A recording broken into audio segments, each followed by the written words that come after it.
5월은 가정의 달입니다. 첫째 주일은 어린이 주일로 우리가 저번 주 이렇게 어제 하나님 앞에 드렸고요. 둘째 주일은 어버이 주일이 되고, 우리가 돌아오는 주일에는 3대가 연합해서 하나님 앞에 예배를 드리고 또 추첨도 하고, 그리고 또 장학금을 또 전달을 해서 우리가 그야말로 다음 주일은 부모의 은혜도 감사하고, 그리고 3대가 드리는 것도 기념해서 축하드리고 하나님 앞에 찬양과 경배로 돌려드리는 복된 주일로 드리게 되고요. 셋째 주일은 스승의 주일로 하나님 앞에 드려서 하나님과 또 부모님과 우리를 가르치시는 우리 교사 선생님들, 그리고 주의 종들의 그 수고와 노고를 우리가 기념하는 그러한 주일로 보내게 되어집니다. 이 가정의 달에 우리 성도님들의 가정에 하나님의 은혜와 축복이 임하시기를 주의 이름으로 축원합니다. 여러분, 행복한 가정은 하나님의 명령입니다. 그리고 하나님의 기대입니다. 왜냐하면 하나님께서 제일 먼저 나라를 만드시기 전, 어떤 기관을 만드시기 전, 교회를 세우시기 전 가정을 만드셨습니다. 그리고 출발을 뭘로 시작하느냐? 축복으로 시작하셨습니다. 복을 주시면서 시작했던 것이 가정입니다. 그래서 가정은 반드시 복되어야 되고 행복해야 되고, 가정은 생명의 온실이기 때문에 거룩한 하나님의 자녀들을 낳아야 되고, 우리의 삶의 터전이 되어야 되고, 그리고 이 가정은 행복할 뿐만 아니고 사랑의 보금자리가 되어야 한다. 특히 가정을 통해서 우리는 하나님 아버지를 배워나가는 곳, 그리고 연단받는 곳, 훈련되는 곳, 말씀이 가르쳐지는 곳, 하나님을 경외하는 곳, 그래서 보고 배우는 곳, 이것이 바로 가정이기 때문에 가정의 소중함을 아무리 강조해도 지나치지 않습니다. 그래서 우리는 행복한 가정을 반드시 세워야 되는데, 그러면 어떻게 해야 행복한 가정을 만들 수 있는가? 오늘 본문은 3가지로 말씀하는데 간략하게 설명드리면, 첫째는 예수님에게 뿌리를 박아서 세워야 한다.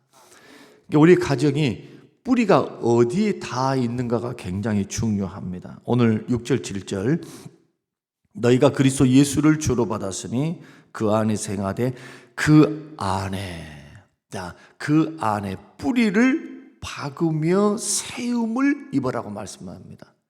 누구 안에 뿌리를 박고 누구 안에서 세움을 입어야 됩니까? 예수 그리스도십니다. 예수님 안에 반드시 뿌리를 깊게 내리고 있어야 한다. 그리고 예수님으로 말미암아 세워져 있는 가정이 되어야 한다. 그러면 당연히 부모님도 믿어야 될 것이고 자녀들도 믿어야 되겠죠. 굉장히 중요한 겁니다.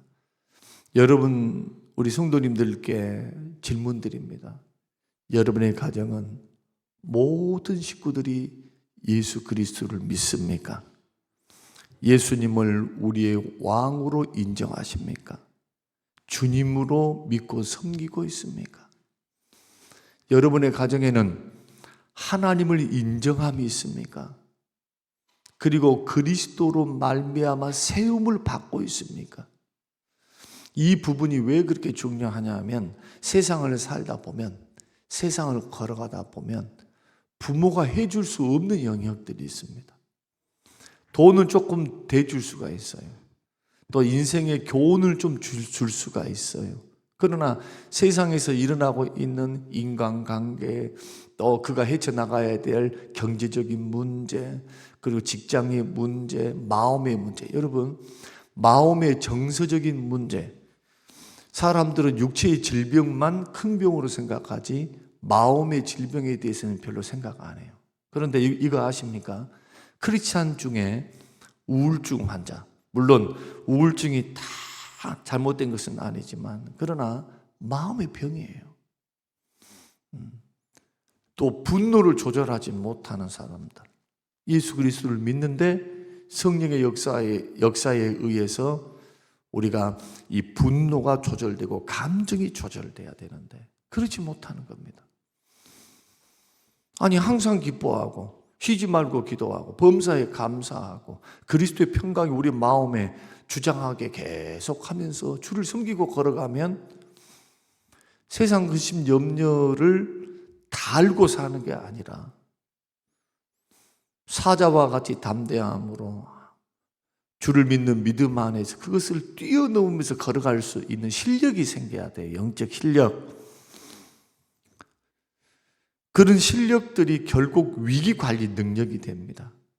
마음의 병에 걸려버리면 다 허사예요. 허사. 안 됩니다. 근데 마음의 병을 고칠 수 있는 방법이 여러 가지 방법이 있지만 자기가 마음을 닫고 있다거나 아니면 자기의 양파 껍질처럼 탁 이렇고 있으면은 어떻게 치료가 되겠어요? 그 마음의 문을 열고 마음을 치료하실 분이 성령님이십니다. 성령님은 우리의 마음의 병을 뭘로 치료하시느냐? 말씀으로 치료하십니다. 그리고 말씀의 핵심이 뭐냐? 사랑한다는 겁니다. 걱정하지 말라는 겁니다. 내가 책임져 주겠다는 거예요. 전능하신 하나님, 창조주 하나님, 구속주 하나님께서. 진짜 그렇습니까? 진짜 그렇습니다. 인생을 살아보면 조금 나이가 더 들어서 또 인생들을 바라보며 우리가 어른들을 이렇게 경험해 보면 그렇게 많은 돈이 필요한 게 아니에요. 인생을 살아가는데. 행복을 누린 데 있어서 많은 조건이 필요한 것이 아니에요. 행복한 부자들, 행복한 가난한 사람들 특징, 그 행복을 외부에서 찾지 않는다는 거예요. 외부에서. 행복의 조건을 외부에서 안 찾아요. 관계에서 찾습니다. 관계. 굉장히 중요한 겁니다. 관계. 하나님과의 관계, 가정과의 관계, 부부와의 관계, 친구와의 관계, 자식과의 관계. 관계가 불행하면 불행한 거예요. 관계가 잘못되면 인생 실패하는 겁니다. 그 돈 때문에, 무슨 자존심 때문에, 성격 때문에. 그래서 행복한 가정을 이루어가는 과정 속에서 그리스도 안에 우리가 뿌리를 내린다. 뿌리가 없으면 어떻게 자랍니까? 어떻게 나무가 성장할 수 있습니까? 어떻게 살아갈 수 있습니까? 영양분을 받습니까? 그러니까 뿌리 되시는 뿌리를 깊이 예수께로 내리는 사람이어야만, 자녀들이어야만 주님으로부터 은혜도 받고 주님으로부터 교훈도 받고 주님으로부터 능력도 받고 주님과 함께 문제도 해결하고 주님께 맡기고 나아가고 주님 앞에 고난이 오면 엎드려 기도할 줄 알고 기쁨이 있으면 홀라 그냥 자기만 혼자 기쁘다 그러지 않고 하나님께 감사할 줄 알고 부모님께 감사할 줄 알고 주변에 감사할 줄 알고 그런 자녀들이 되어야 하고 그런 부모님들이 되어야 하는 그리스도 중심의 삶.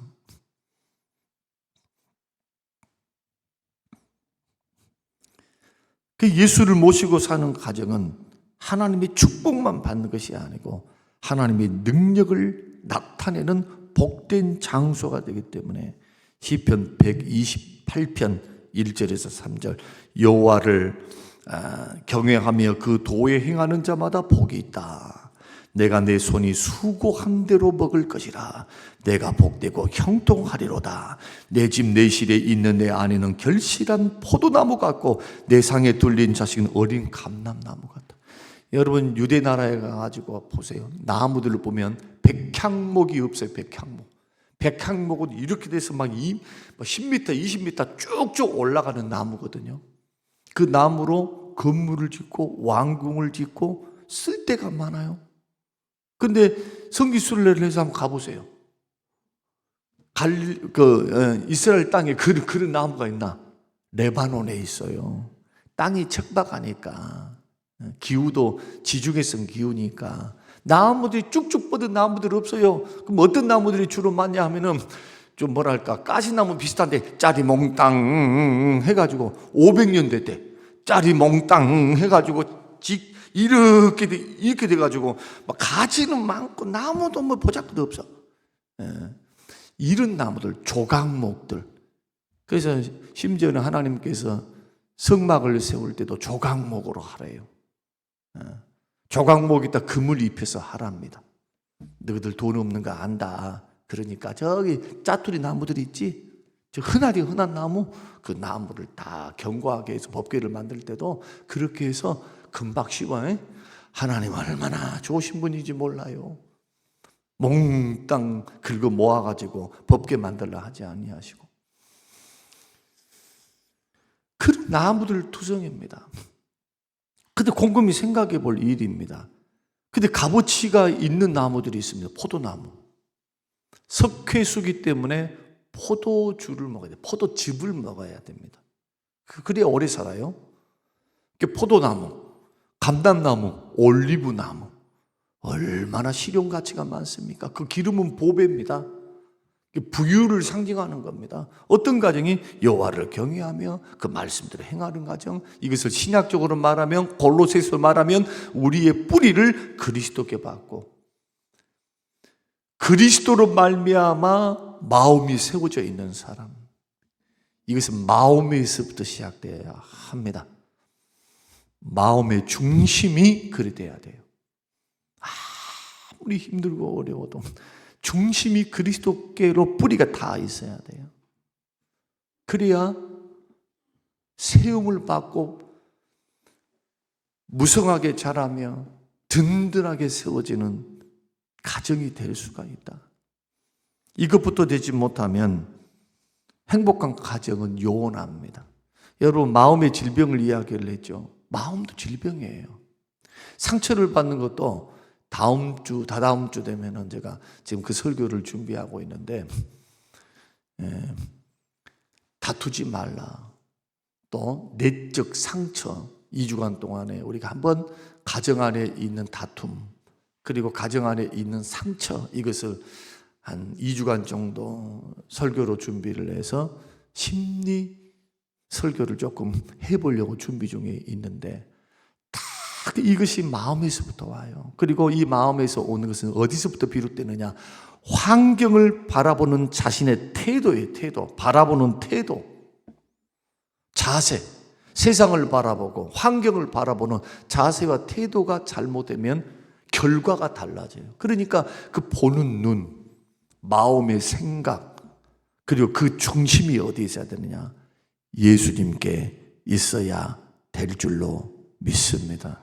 두 번째는 7절, 교훈을 받은 대로 믿음에 굳게 서라. 행복한 가정은 예수님의 교훈대로 사는 것. 두말할 필요도 없습니다. 사도행전 10장 44절, 고넬료 가정에 하나님의 천사가 나타나 기도하는 그에게 너는 요바에 있는 무두장의 집에 있는 베드로를 데려와서 설교를 들으라. 그렇게 천사가 지시를 합니다. 그래서 베드로를 모셔옵니다. 그리고 베드로는 그 집에 가서 뭘 합니까? 이방인들에게 하나님 말씀 준 거예요. 예수님이 주님이라고, 그리스도라고, 그 예수 믿어야 구원 받는다고. 이 말을 들을 때 사도행전 10장 44절, 성령이 말씀 듣는 모든 사람들에게 내려오시리. 그래요. 말씀 들을 때 성령님의 역사가 일어나는 거예요. 살리는 역사, 구원의 역사, 세우는 역사, 연약한 무릎을 세우고 우리 속에 있는 약함들을 강하게 만드는 것. 하나님의 말씀을 들을 때. 그 자녀들에게 잘 안 듣는다 가만 내버려 두지 말고 자꾸 말씀 가르치, 자꾸 말씀 읽어라, 묵상하라. 야야, 말씀 읽어야 된다, 묵상해야 된다, 설교 잘 들어야 된다, 이렇게 해버리면 안 된다. 이 말씀이 생명이란다. 유대인들이 2000년 동안 유랑 생활을 하고 방황하고 나라를 잃었습니다. 되찾은 이유가 뭡니까? 철저한 신앙입니다. 그러면 어떤 신앙입니까? 말씀의 신앙이에요. 말씀을 암송을 합니다. 읽고 암송하고 앉아가지고, 그들은 앉아가지고 집에서도 읽을 때 어떻게 읽냐? 그냥 눈만 뻐끔뻐끔거리며 읽지 않습니다. 우리 기도하는 것처럼 하나님이 태초에 하나님의 천지를 창조하시느니라. 여기서 이렇게 하고 있으면 아버지가 이러면 어머니가 이렇게 하고 딸이 이렇고 아들들이 이렇고 그냥 앉아가지고 둘러앉아고 하나님은. 그러니까 읽으면서 뭐 합니까? 자꾸 하나님 말씀 반복하면서 암송하면서 하나님은 살아계시고 하나님은 여호와를 섬기고 사랑하라. 하나님을 경외. 여기서 와굴와굴 하고 막 개구리 우는 거죠. 자꾸 말씀을 듣고 말씀대로 사는 훈련들. 마지막은요, 오늘 이제 끝내겠습니다. 행복한 가정의 조건, 성경이 말하는 조건, 감사하는 겁니다. 감사. 그래서 오늘 본문 7절에도 감사를 넘치게 하라 합니다. 자, 이 말씀만 좀 설명드릴게요. 왜 조건 없이, 조건 따지지도 말고 감사를 할까? 왜 아버지한테 감사를 하고 어머니한테 감사를 하고 자식들한테 감사. 근데 자식들이 뭐 별 볼 일이 없어. 우리가 봐도 뭐 직장이 뭐 변변치도 않고 아니면은 뭐 또 공부를 잘한 것도 없는데 감사를 해야 되고, 왜 남편한테 감사해야 되고, 아니 좋은 남편도 많고 실력 있는 남편도 많은데 그 남편들 냅두고 우리 남편 보면서 하나님 감사하라 그러고, 우리 아내 미스코리아 하면 얼마나 좋겠어요. 안 젊고 그냥 얼마나 예쁘면 얼마나 좋겠어요. 성격은 또 좋아가지고 내 청이라고 하면 다 떨어지고 고분고분하는 섹시라면 얼마나 좋겠어요. 근데 그렇지도 못한데도 감사하래요. 감사합니다. 그 상황 속에서 하나님을 인정함이 감사라는 거예요. 왜? 하나님이 먹이시고 입히시고 생명을 연장하시고 붙드시고 도우신 분이 하나님이시니까, 하나님이 뒤에 배경이 되어 있으니까, 야야 너는 살아갈 때 내가 너희 집의 주인이야. 내가 너를 돕고 있다, 보고 있다. 걱정하지 마라. 눈에 안 보인다고 없는 거 아니야. 내가 너를 돕는다. 너는 이것만 해라. 믿음의 말하라. 감사의 말하라. 내가 그대로 시행하겠다. 이것이 구약과 신약에서 일어나는 정말 웃긴 말이죠. 슬프면 슬퍼야 되고 힘들면 힘들어야 되는데 반대로 하라는 거예요. 여러 가지 시험을 당하고는 기뻐하래요. 도대체 이게 가당키나 합니까? 야고보서 1장 보면 여러 가지 시험을 당하면 무슨 물질의 시험, 건강의 시험, 무슨 시험, 저선 시험 막 우글우글 나를 위해서 찾아오면 오히려 기뻐하래요. 오히려 유익이 더 많대요. 영적 유익. 그 옳다 인정을 받으면, 네가 그걸 믿음으로 잘 참고 옳다 내가 인정을 해주면 면류관을 주겠대요. 상급을 주겠대요. 축복을 주겠대요. 하나님의 약속입니다. 그래서 감사만 해야 돼요. 어떻게 해야 되느냐? 미친 듯이 하셔야 돼요.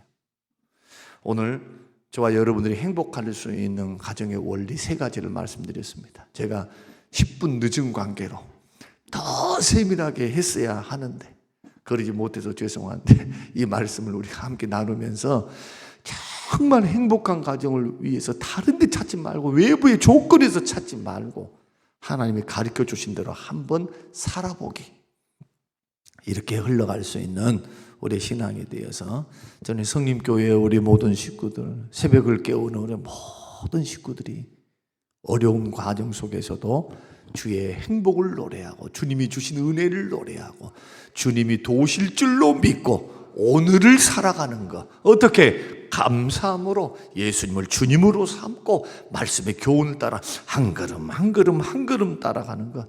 그러면 하나님께서 길을 여시며 우리 인생과 자녀들을 책임져 주시는 하나님의 기적을 보는 행복한 가정 되시기를 주님의 이름으로 축원합니다. 고마우신 하나님 감사합니다.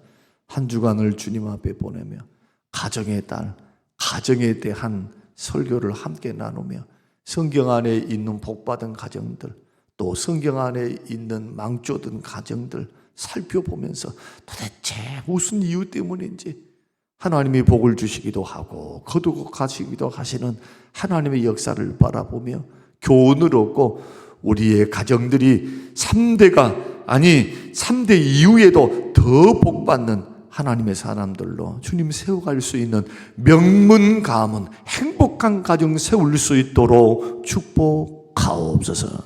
감사드리오며 예수님 이름으로 기도합니다. 아멘.